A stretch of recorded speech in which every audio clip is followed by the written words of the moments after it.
So Jason is more than just an author. His book is called Prison Break. It's a fantastic book. Do check it out.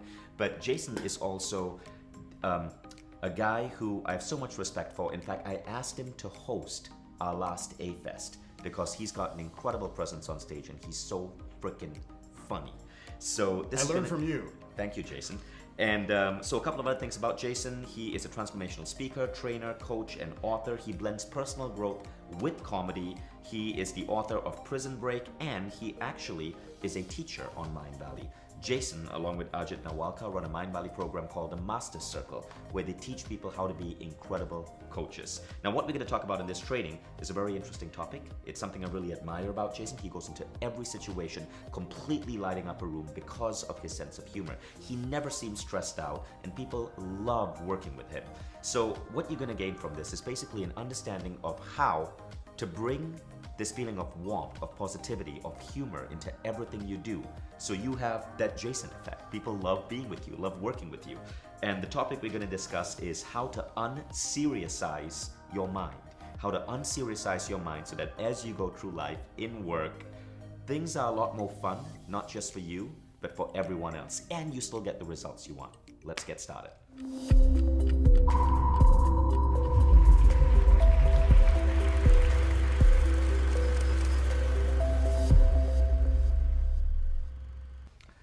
So, before we actually get with this interview, since we are talking about how to unseriousize your mind, I just want to roll what happened before we set up, right? When Dorota, our creative director, went to adjust your shirt because We're calling it adjusting my shirt, but we all know what really happened. Because I think this is a perfect example of how Jason rolls in the world. Roll that clip.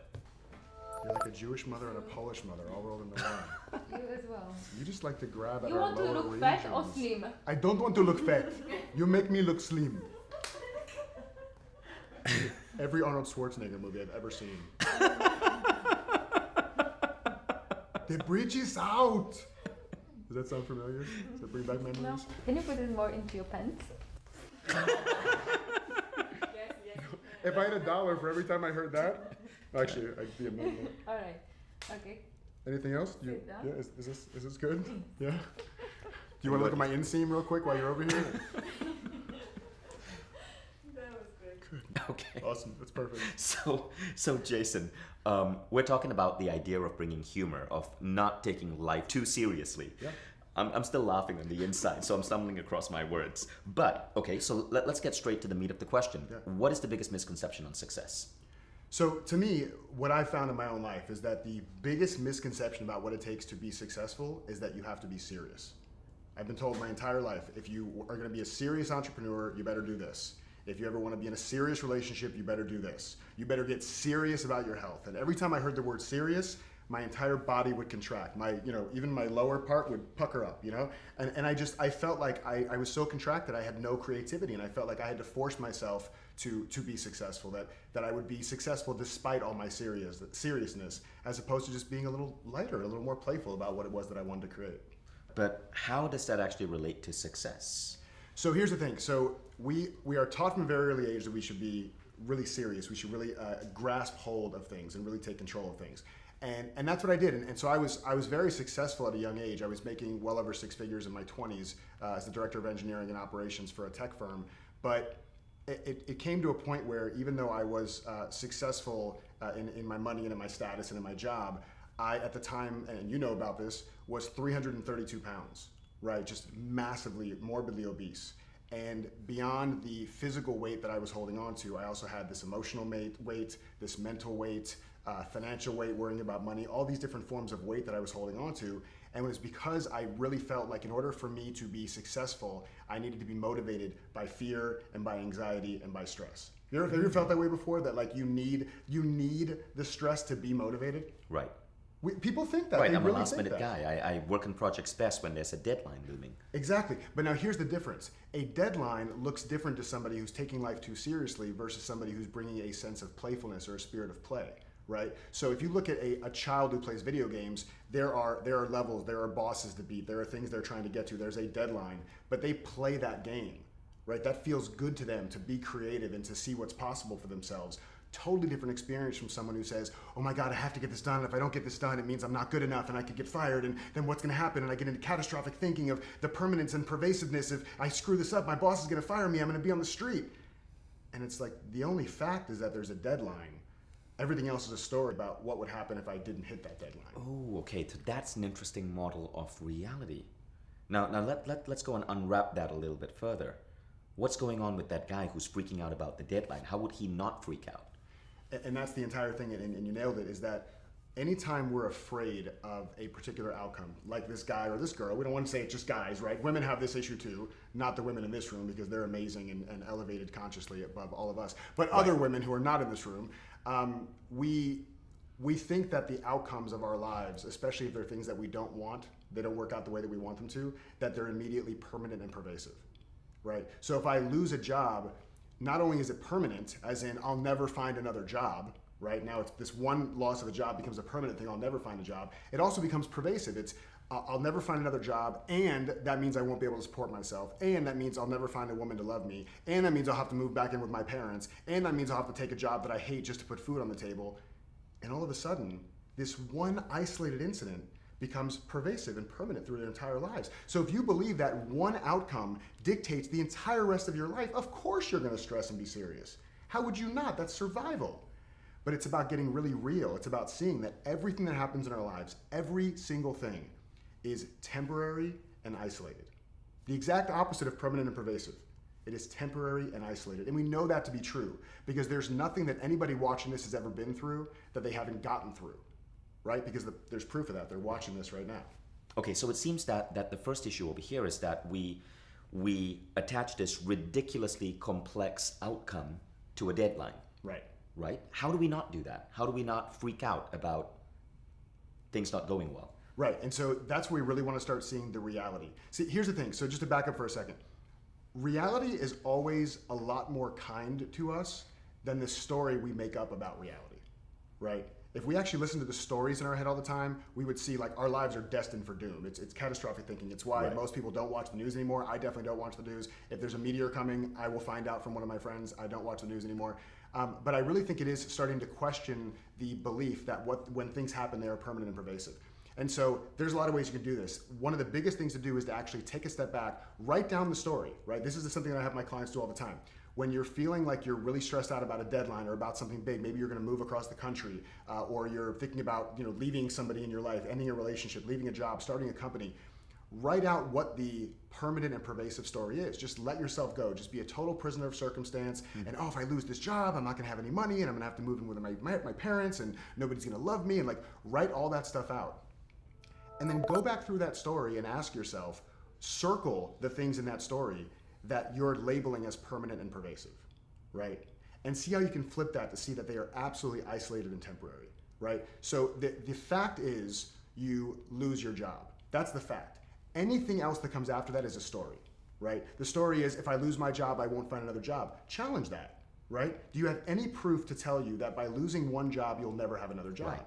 And so It's really seeing the reality as opposed to the story about reality. Okay, so let's bring a real world outcome to that. Yeah. Okay, so I am getting on stage right now in about 24 hours in front of 800 people at Mind Valley Reunion, and I have a talk that I'm supposed to give, right? And I've been so crazy busy with all of these shoots and filmings, I've barely started. And I'm starting to get a little bit nervous because it's a big freaking audience. Yep. Great, so tell me, what is the thing you fear would happen? What is the worst thing that could actually happen if you don't fully prepare? What's your catastrophic story of you getting up on stage, you're not prepared, you open your mouth? Okay, so let's say I refuse to spend a single minute thinking about my talk. And the talk is pretty much done. I know I'm going to nail it. But let's say I refuse to spend a single minute adding an additional tweak to that talk. The worst that would happen is I'm going to go on stage. I have 45 minutes to deliver something. I'm going to be on point, funny, charming. I'm still going to get a great applause, and things are still going to go well. Yeah, it sounds terrible. But I'm not going to get that epic viral talk that I want to get, which is going to go on YouTube and go viral and have millions of people watch online over the next 2 to 3 years, right? Yeah. So I guess where I'm trying to understand is that yes, the outcome, if I don't put in any preparation, it's going to be good.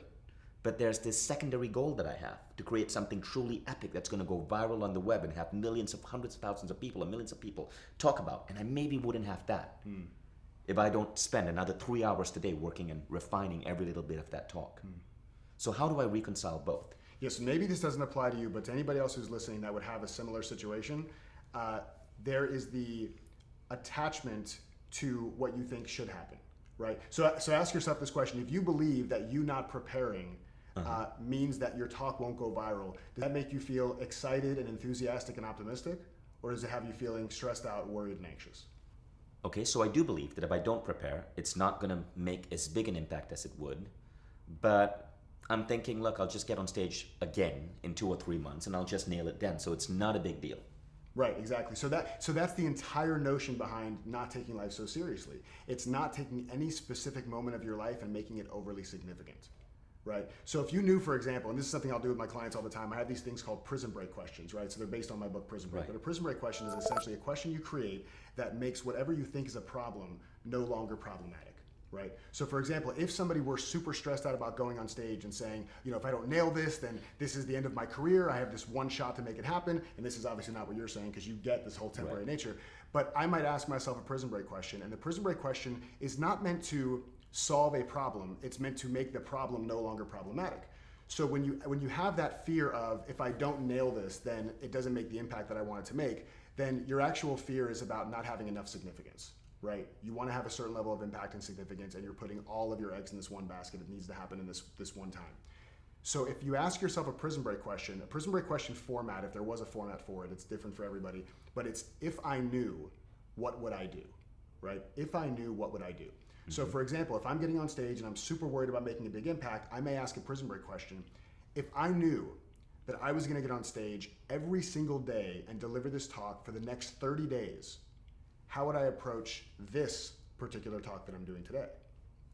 Because if I don't have this scarcity mindset that this is my one line in the play, I have a chapter in my book called It's Not Your Only Line in the Play. Right. Think about this. If you're in a play, right? Imagine you're in a play and you have one line in the play, literally one line. And this one line is a pivotal line. It makes or breaks the entire play. All the critic stuff, it's all based on you nailing this one line. And you're waiting in the wings to come on to do your one line. Do you think you feel light and joyful and playful and creative? I get what you mean. Okay, that's a beautiful technique. I like that. But what about people who are working in jobs? We have big goals. We have targets we want to hit. We have great products we want to get out there. Doesn't this create more or less of a slacker attitude? I love that you asked that question. That's the biggest misconception, because people think, well, I need to be serious. And I mentioned this before, right? I need to be serious because that's what motivates me. Right. If I'm not serious, I'm going to be a slacker. If I'm not serious, I will sit on my couch and eat bonbons and binge on Netflix all day. And that's really the understanding. That's what it was. So I remember one time I was speaking at a national sales conference for this company, and we were talking about this whole thing. And I love that corporations now are open to hearing about living a not so serious life, about unseriousizing your mind. You would think corporations would be like, no, our people need to be serious and need to get stuff done. But they're starting to get it. And so I created on the whiteboard, I put a line down the middle of the whiteboard, and I asked people, how does it feel when you are in flow, and how does it feel when you're ready to blow? Right? So just give me some of the feelings. And so on the ready to blow side, it's, oh, I feel anxious, I feel stressed, I snap at my spouse, I'm rude to my coworkers, I don't take care of myself, I don't exercise, I don't meditate, I don't eat right, all these just terrible, and we all know what this feels like, we've all been there. And then on the in flow side, they say, I feel relaxed, I feel innovative, I feel creative, I feel collaborative, I have all these things, right? So they have all these things in here. And so I asked them one question. I said, why don't we just choose to do more of the in flow side? And they go, oh, I can't do that because I need to be stressed out and angry. And I said, well, when do you do your best work? When you're ready to blow or when you're in flow? And they said, well, definitely when I'm in flow. So why don't you choose that? Because I don't think I can. And so the question is always, have you ever challenged that? Have you ever tested that? Have you ever tested choosing? And I do this all the time. If I get super stressed out and overwhelmed and I'm running my business and there's a lot of things going on, I literally will ask myself in this moment, how ridiculously relaxed can I get in this moment? And immediately my body just like sinks into the chair. How ridiculously relaxed can I get in this moment? In this moment. So I think we have to address a common misconception, a common model of reality that people have, and that is that you got to be serious and productive to deliver good results. But actually, the research coming from Harvard, coming from other universities which are studying this, studying things such as happiness at work or positive contagions, is showing that the more positive, the more happy, the more unserious you are, the better the work you do. Yeah. It's true. Can you speak about that? Yeah, it's absolutely true because, and again, we know this, when we're truly in flow with our friends or with coworkers and we're working on creative products and creative projects, and we know that we can be in a more open, creative space, we get better work done. But it's like, here's the thing here's the analogy that I like to use about this. I'm not a big NASCAR racing fan, but I looked this up to make sure that I wasn't just talking out of my butt, and I'm actually right about this. So NASCAR racing, do you know anything about, have you seen NASCAR racing? Yeah, okay. So these people are going 200 miles an hour around a track for hours and hours at a time, right? Do you think that it's possible for hours at a time going that fast for you to hold the steering wheel and grip it as tight as you possibly can? Like I've been doing this now for 7 seconds and I don't know how much longer I can do this, right? Because I'm literally digging my fingers into my hand now. To do this for hours at a time, do you think it would be possible to be focused on driving 200 miles an hour and not crashing into the other cars and not dying by doing that? It just isn't possible. So the way they teach NASCAR drivers to hold the wheel is with a loose grip, right? They still have control over the steering wheel. They have a loose and purposeful and focused grip. As soon as they try to go over control, they try to have too tight of a grip on things, they can lose control of the car because their muscles get too tensed up and their energy starts draining. So for us, it's a matter of asking ourselves, are we willing to loosen our grip on what it is we're working on by 5%? Right. Loosen your, and that's like, think about that for a minute, loosening your grip. It's not like get rid of it, overcome it, fight through it, force through it, push through, will yourself to succeed. Literally, loosen your grip by 5%, and you regain so much energy that's being leaked in the process. So what does that look like in a practical, real-world example? What does loosening your grip look like?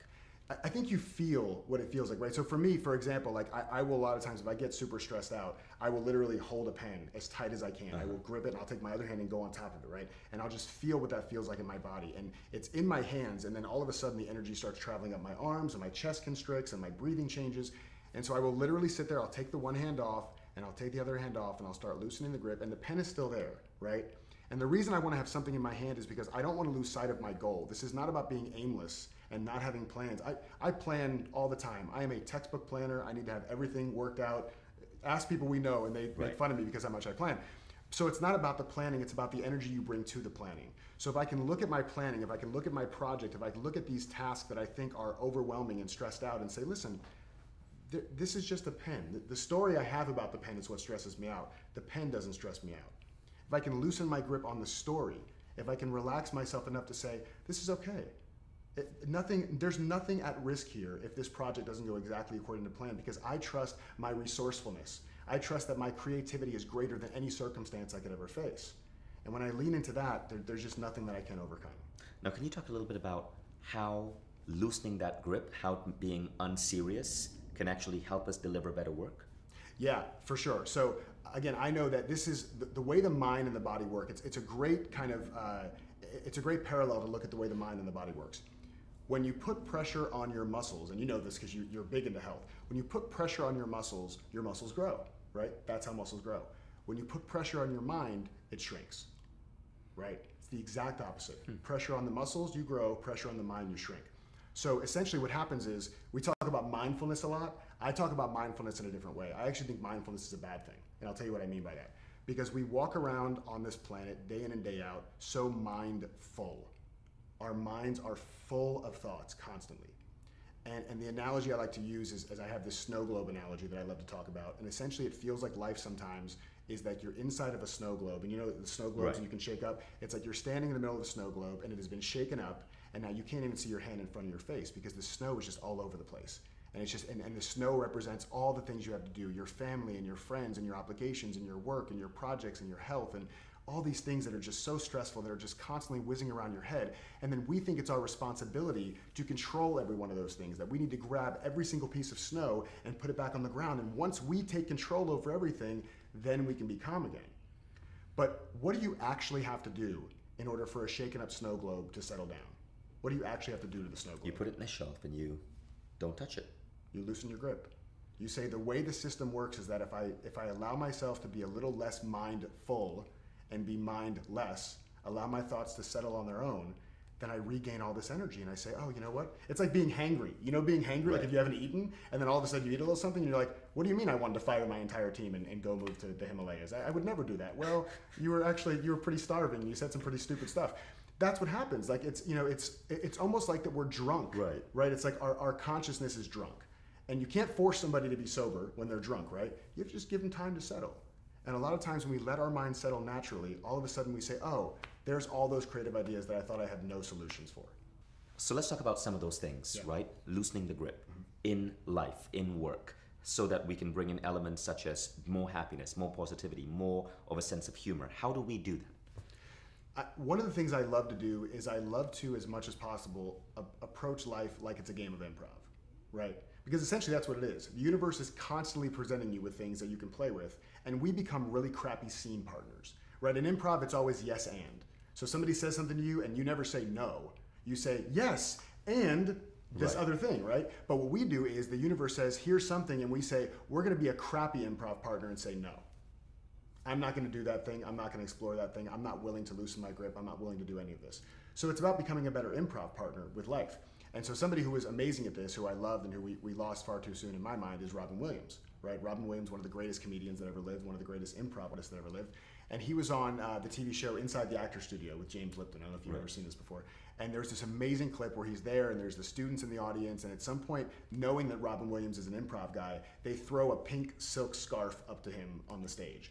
And immediately, without missing a beat, he grabs it, he like wraps it around his waist and pretends he's in a Turkish bathhouse, and then he puts it on his head and pretends it's a turban, and he's doing all these characters, and it just comes out of nowhere. He's just playing improv with what was presented to him. But imagine if backstage, before the show started, the producer said to him, listen, Mr. Williams, at about 13 minutes into the interview, a woman in the front row is gonna throw a pink scarf up to you, and you're gonna do some improv. So let's talk about some of the characters you're gonna be doing once she does that. He would have said, no, I don't want to do that. I want to show up in the moment. I want to play the game of life. I want to see what's presented to me, and I want to rely on my creativity and my resourcefulness to make it my benefit, to make it for my greatest good. And so to me, it's that question all the time. My favorite question to ask myself is, how can I play with this, right? Because anytime something happens, and this is something I do with my clients a lot, is they'll come to me and say, this thing happened, right? I just got a huge tax bill, or I found out my husband's cheating on me, or I think I'm going to get fired. And I'll say this thing to them that they hate. They get really pissed off at me actually initially, and they wonder why they pay me. But I ask them, it's kind of a question / passive aggressive thing that I learned from my Jewish mother, is I'll say to them, you say that like it's a bad thing. You say that like it's a bad thing. Oh, that would piss me off too. Of course it would. Okay, so someone is upset because they got a massive tax bill. Right. And you say that like it's a bad thing. Right. And I'll repeat the question 7 times, because a lot of times they'll say, of course it's a bad thing, you're stupid. And so what I'll do is I'll back it up and just give some really generic examples to so they loosen their grip. Because this is exactly what's happening. In that moment when I say, you say that like it's a bad thing, and they say, you're an idiot, of course it's a bad thing. They have such a tight grip on their story, they can't possibly see anything else as being true, right? They have to loosen their grip. So how do you get somebody to loosen their grip? How do you loosen your grip yourself? It's about relaxing. It's about seeing how to get into a place where you have a more clear, calm, conscious, and creative mind. And so I'll give them very, very basic examples, and I'll say, being thirsty isn't a bad thing. It's a call for hydration. Being tired isn't a bad thing. It's a call for rest. Not making enough money in your business is not a bad thing. It's a call for more creativity and more service. And getting a large tax bill? And getting a large tax bill, no, seriously, and this is a real thing. And this actually just happened with a client. And one of the things was, as we talked about, was this is a call for this person to have better boundaries and to speak their truth when they don't believe in the service provider that they're working with. Now, when we talked about this, they realized there had been red flags for years about working with this accountant, but they were too afraid to pull the trigger and leave because they had this stickiness of working with this person for years. They were afraid to switch. And so this became a conversation about courage. Where in your life are you not exhibiting courage where you know courage is exactly the thing you need? I like that. I like that approach. So there's always something in there. You're always being called to step into something. And I want to make this really easy, right? A part of being playful with your approach to life is not living in an all or nothing mind state. And I did this for so long. The whole thing in my book about being a prisoner of circumstance, I didn't come up with that intellectually. I was a prisoner of circumstance all the time for the first 30 years of my life. I say I sucked at life for the first 30 years of it. I was really, really good at being a prisoner. And so the thing I don't want people to try to do is to say, oh, I'm a super serious person, so now what Jason's telling me is I have to be a super not serious person 100% of the time from now on. And people will ask me that after a keynote. They'll say, I love this. I get the whole self-leadership thing. I get the not being serious thing. How do I do that 100% of the time? And I tell them, whenever you find out, let me know. Because I have tons of prisoner moments. I have tons of way too serious moments, right? So when we talk about what am I being called to step into here, right? With the tax bill, maybe it's courage or something like that. That's why I always talk about the 5% solution. Don't try to go from 0 to 100. If you can do this 5% more, how can I be 5% more courageous in this moment? How can I be 5% less serious? How can I be 5% more playful? We can all do 5%. Right. And that makes a huge difference over time. Right. And so I want to bring some science into what Jason is saying, because I'm a science guy, right? So every time I hear anything in personal growth, I like to differentiate between opinion and science and hard data. And what Jason is saying, it could be his opinion. But what is interesting right now is that science is starting to back some of this stuff up. So there's a fascinating book by Sean Aker, who's also on this program, Consciousness Engineering. Check out, after you're done with this one, check out the happiness talk with Sean Aker, right? Consciousness, it's also part of Consciousness Engineering. And Sean Aker, in his book, The Happiness Advantage, he cites this study with doctors. So they wanted to see if a slight boost in happiness would cause a doctor to be able to, when he's dealing with a patient, make a more accurate diagnosis. What they wanted to see is, what does happiness do to your cognitive abilities? So you know what they did? Before the doctor went to see a patient, they gave the doctor a lollipop. They had someone just go up and give the doctor a lollipop. The doctor would unwrap the lollipop, and it was just kind of this weird move. Suck on the lollipop and go and give the diagnosis. Now what they found is that the doctors who were given a lollipop were 19% more accurate in their diagnoses of patients. Now think about this, right? 19%, that's almost 20%, 1 in 5 more accurate. And all it had to do was giving the doctor a tiny little humorous, weird lollipop before they went in to see their patient. Yeah. They flipped the script. Normally doctors give lollipops to kids. They flipped the script. It caused a slight boost in happiness, better cognitive ability. Then there was another study done on something called positive contagions. So they observe people in meetings in different companies. And in specific meetings, in certain control group meetings, they would embed an actor who acted as if he was part of that large company's team, but his whole job was to be happy, positive, to make jokes, to smile, to laugh a little bit more, to be a little bit more sociable. That one actor. Now what they found is that he would cause, or she would cause, a positive contagion. Other people would pick up on that behavior and they would start doing it. But here's the funny thing, right? As a result of this, the teams would perform better. They would have better working relationships. They would have less stress. They would have better results. They would have better ideas. The teams, and now how they did this was, after the meetings were over, people would come out and they would rate the meeting. They would rate how productive they felt they were. They would rate the ideas. And invariably, the meetings that had this actor planted would cause a positive contagion, where the meeting would have like off the chart ratings. So there is some incredible data for what Jason is saying. Yeah, there's a ton of science behind this, and there's a ton of studies behind it. And the thing is that we just know, right? When we feel like we're being more optimistic in life, we see opportunities for things we just didn't see before. And one thing this is not also is that this is not about the power of positive thinking. I actually don't like the power of positive thinking. I think sometimes the power of positive thinking is kind of a spiritual, bypassy way to say, that guy didn't cut me off in traffic. He liberated me from my speed. I mean, it's like I don't want you to lie to yourself. And I actually remember I was in a coffee shop not too long ago, and I'm sitting there and I'm just doing some work, and there are these two women sitting next to me, and they're talking. And the one woman says, I don't know what's going to happen. There's all these structural changes at work. We have a new owner in the company. People are, being let go. And I'm really afraid that that's going to happen to me as well, that I'm going to be let go. And her friend across the table said, you know what, girl? You just stay positive. You just stay positive. And I'm sitting there thinking, no, that's the worst advice in the world. Stay positive. No. Positivity, to me, thinking positive, is the most passive thing we can do. Instead of positive thinking, what if we shifted into possibility-based thinking? So if I were to butt in and talk to them, which I didn't because I was trying to be respectful, now I kind of wish I did, I would have asked her, what's possible given the situation, right? You have these people that have come in, they're restructuring the company, you have new owners, people are being let go. You can sit there and really wish and hope and be really serious about thinking positive, and hopefully that'll work out for you. Or you can say, given what's going on, who can I talk to in the company and say, listen, I see what's happening now. There's so much going on. There's so many changes. How can I support you? What can I do to help with the adoption of these new changes in the company? How can I be a force for the message that you're now trying to share with the rest of the employees? And while everybody else is thinking really positive because their friend told them to, this person is living in a place of possibilities, right? And when you live in a place of optimistic possibilities, you stick out. You can't be ignored. And when there are a bunch of layoffs going on, they would never think about letting you go.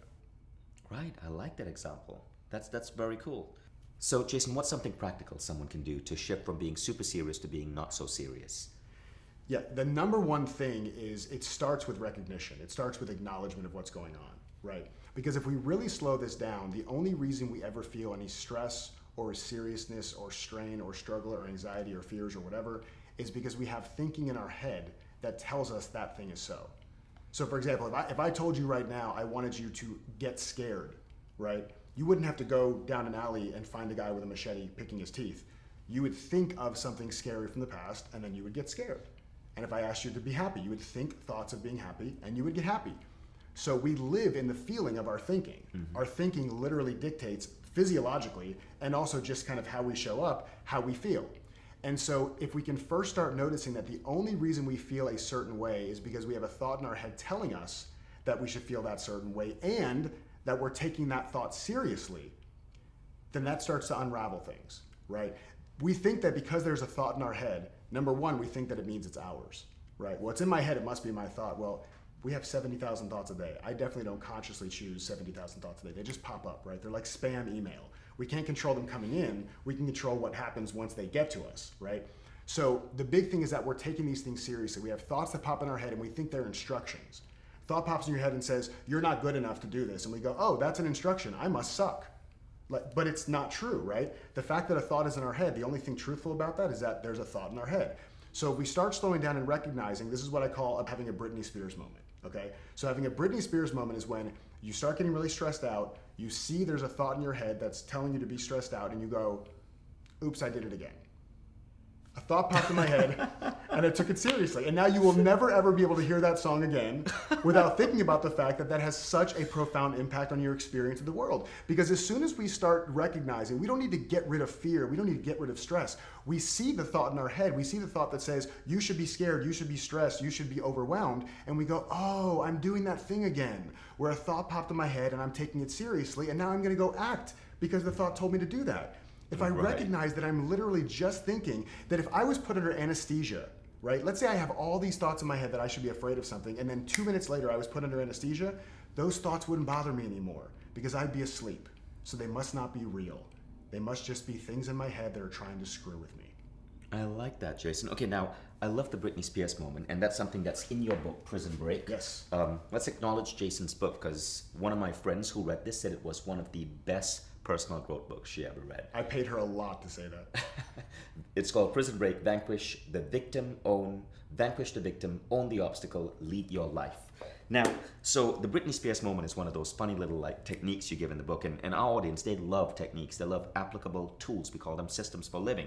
Now, there are a couple of other ones in this book. There's the gas gauge metaphor, yes, and the snow globe. I think you shared the snow globe. Gas gauge. The gas gauge is one of my favorites, and it goes back to this whole thinking again that because there's a thought in your head, it means it's something you need to take seriously. One of the most beautiful things that is built into automobiles, and now of course, within a few years, I'm not going to be able to use this metaphor anymore because it's going to be all electric. But what happens in your vehicle now is when you are low on fuel, there's a little light that goes on your dashboard, right? And it's just letting you know very gently, very sweetly, hey, just so you know, fairly soon you're going to be out of gas. It's just pointing you to something that you may want to take a look at. And our thoughts are exactly the same way. Anytime I have a stressful thought that comes in my head, or a fearful thought, or an anxious thought, it is a little, gas light on the dashboard of my mind saying, hey, there's something in the quality of your thinking right now that's not working. Right? There's nothing in the outside world you need to deal with. In the inside world, there's something you may want to address. And it works just like the gas light in the car. The gas light doesn't wait until you're out of gas in the middle of the freeway and you're done, you're dead in the water. It gives you a lot of leeway. It tells you 30, 40, 50 miles before you're out of gas. The light in your mind is the same thing. It says, hey, just so you know, you're kind of going down a path that may not be exactly what you want to feel. Maybe slow down and check in with what's going on right now. And that acknowledgement and you saying, oh, oops, I did it again. there's that thought telling me I should be And afraid. that's loosening your grip on the wheel. And that's loosening your grip again. See, it all comes full circle. Thank you for being here, Vision. So you said, now, what are some other tools or techniques that you can suggest that we bring into our life to unseriousize our lives? Yeah, I think a lot of it just comes back to really recognizing your thoughts when they pop up. Because anytime I'll do this outwardly. So there was a time where I had a really bad breakup in my life, right? I had a relationship go away. And I remember being really, really emotional. And what a lot of people would say is like, see the positive side. Remember the positive thinking, right? And reframe it. Do the reframing and do all this stuff. And that takes away your ability to feel whatever you need to feel, right? I don't want you to numb your emotions. I don't want you to take this and say, well, I'm never allowed to feel sad because Jason says I'm supposed to be playful. That's not what I mean at all. What I started doing was I would sit there and I would be crying. Like I would be really, really emotional thinking about this breakup. And at the same time, I would literally vocalize out loud what was actually going on, why I was feeling sad. So what do I mean by that? When I'm crying, it seems like I'm crying because I'm sad that the relationship ended, right? Anybody that has been in a relationship that's ended and you cry, you say, oh, I'm mourning the relationship. I'm so sad that it's over. What really was happening was that I had an expectation that the relationship would be forever or it would be for a certain period of time. And when that expectation wasn't met, there was tension in my mind that said, uh-oh, the thing you thought was gonna happen wasn't happening. So as soon as I recognized in that moment, oh, I'm actually not mourning the relationship, I'm mourning my expectation of the relationship, I start seeing the truth. This is all about getting back to truth and getting away from story. Does that make sense? Right. It's all about seeing the truth of what's going on. So I would literally vocalize that. So I would be crying and I would literally vocalize, just remember as you're crying, the only reason you're upset is because you had an expectation of what the relationship should look like that was not fulfilled. And then it becomes so I'm creating this experience of life right now. This has nothing to do with the other person. I'm creating this experience of life because I'm giving into my misunderstanding. That's what I say about all the stuff that we have issues with. I don't even call them big stories or things we have to overcome or anything. I call them SFMs, simple, fundamental misunderstandings. And in my world, all misunderstandings are welcome. Because when I challenge those misunderstandings and see the truth of what they really are, they let go of me and I'm free. Now, what is the prison break question? So the prison break question is this question where, and we started talking about this and then I went off on a tangent. So a prison break question is a question that takes something that's a problem and makes it no longer problematic, right? So this is a perfect example about, since we were just talking about sad emotions. So if any of you out there, in this moment especially, are feeling some kind of stress or sadness and you wish it would go away and you're trying to reframe it and you're trying to watch positive things and get yourself to be in a good mood and it's not working, I want to give you a prison break question that can be really, really helpful. Again, I was having kind of a bad day, a sad day that I was going through some stuff one day a couple years ago, and so I went outside and went for a walk.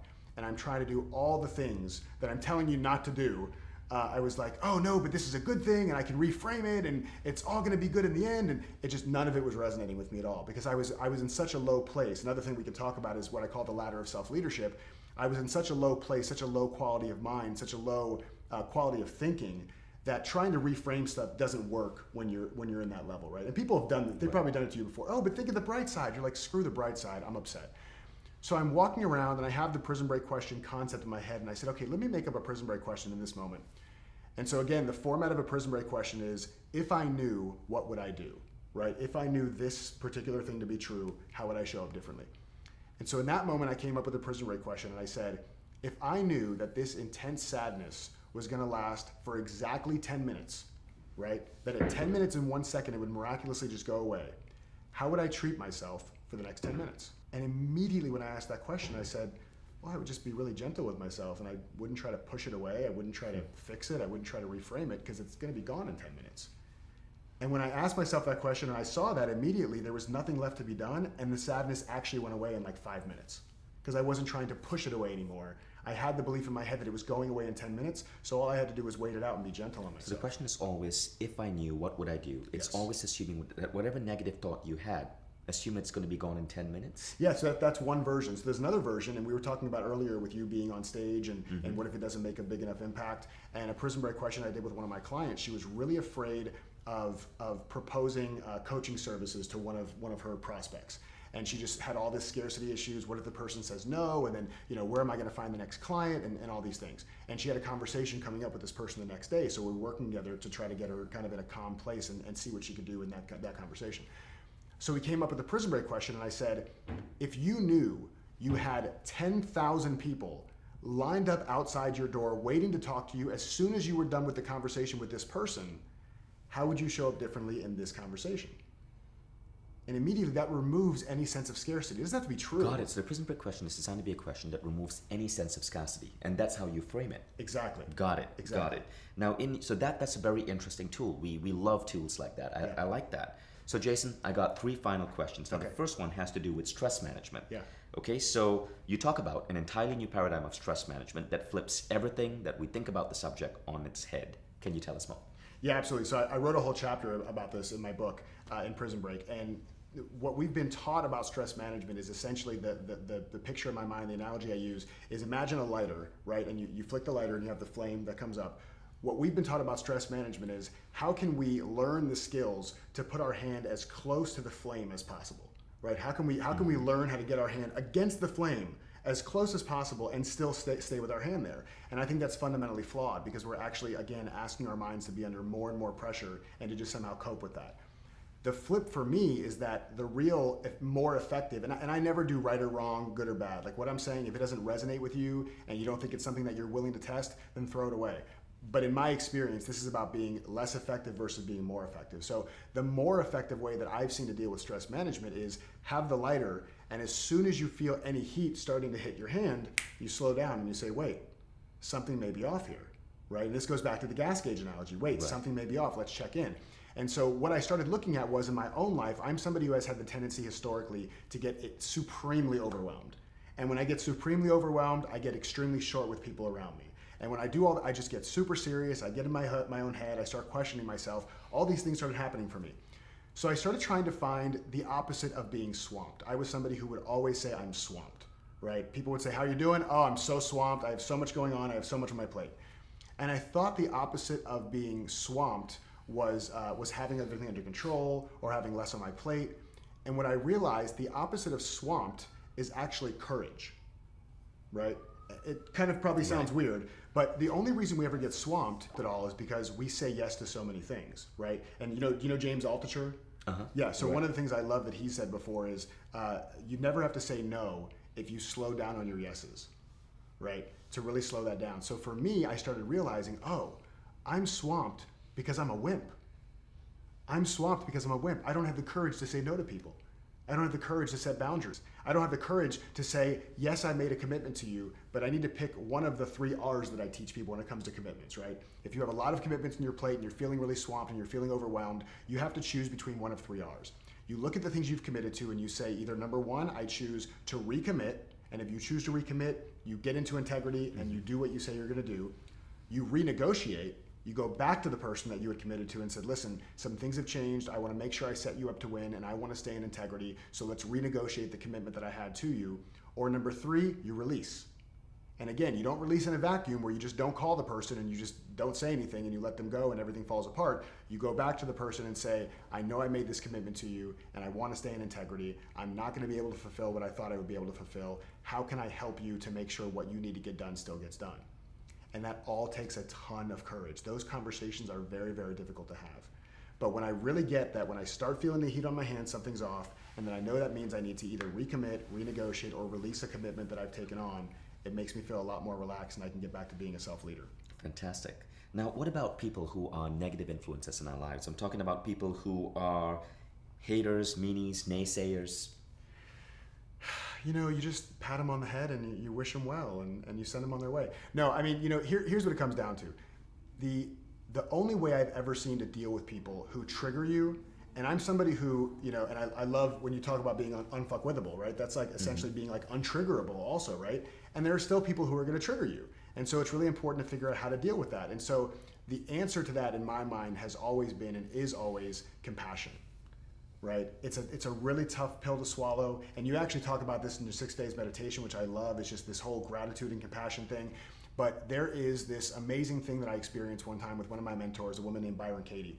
And she tells this story about a time where a man walked up to her and put a gun into her stomach and was going to kill her, right? And she tells this whole story about how she got out of that.